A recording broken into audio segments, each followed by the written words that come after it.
Hello, everybody. I am back with the second part of the Before the Happy series that I talked about last week.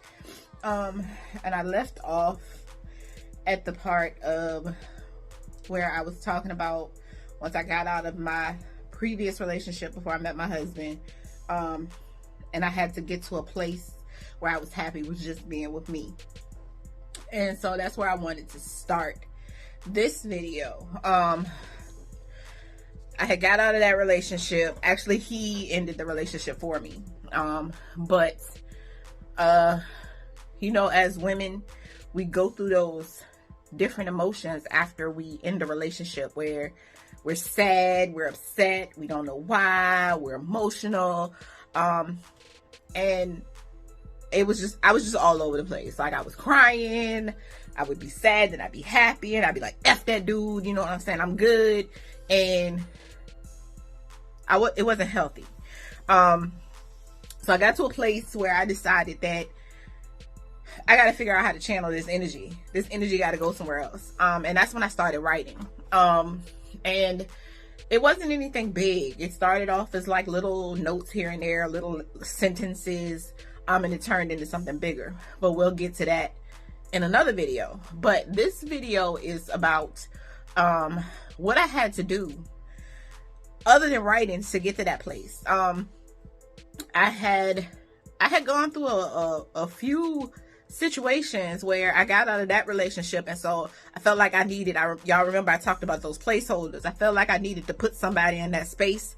So I found me a little boo, and was playing around with him for a little while, and that didn't work out either. And so I really had to come into a space where I was like, Nicole, you got to figure out how to be by yourself. So I started dating myself. And when you say that to other females, they like, what you mean? What you mean? I literally would go out by myself, like whether it would be to dinner or whether it would be to a movie. And you don't realize how uncomfortable being by yourself on a date is until you are actually doing it. So it's harder to do for people that aren't used to it. Like, I always hear people say, I can't go out to eat by myself. That's boring. I don't have nobody to talk to. You don't have to talk to nobody.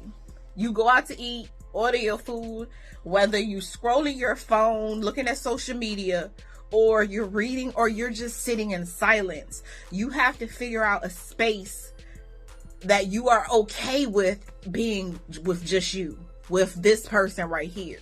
Because until you can get to that place, every relationship you're in that's not right, it's just going to be something that you're holding on to just because you're comfortable.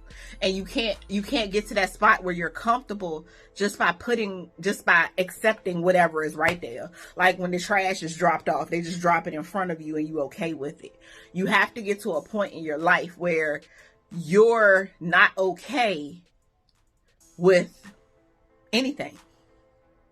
You have to get to a point in your life where you can say that I am enough for me. And that's easy. I used to tell people all the time, people would laugh at me when they'd be like, what you doing tomorrow night? It'd be a Friday or Saturday. I'm like, oh, I'm going to the movies. Oh, you got a date? Yep, with myself. What you mean? You got a date with yourself? What that mean? I'm going to the movies by myself. I've seen so many movies alone. It is, one, you ain't got to worry about talking, because you're in a movie. It's dark. You ain't got to worry about people staring at you if you feel uncomfortable about sitting somewhere by yourself.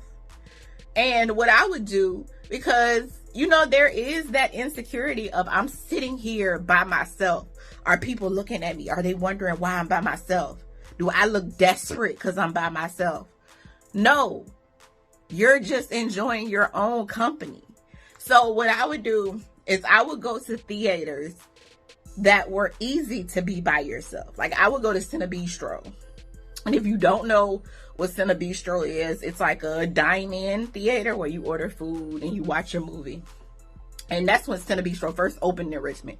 I would go to Cine Bistro and it would be popping for me. Like, I would order my food, watch my movie. I saw Pitch Perfect there. I saw Hunger Games. This was a while ago. But just to give y'all information, I would go to places that it would be comfortable for me to be by myself. I would go to Applebee's and sit at the bar, because you're not going to be by yourself at Applebee's.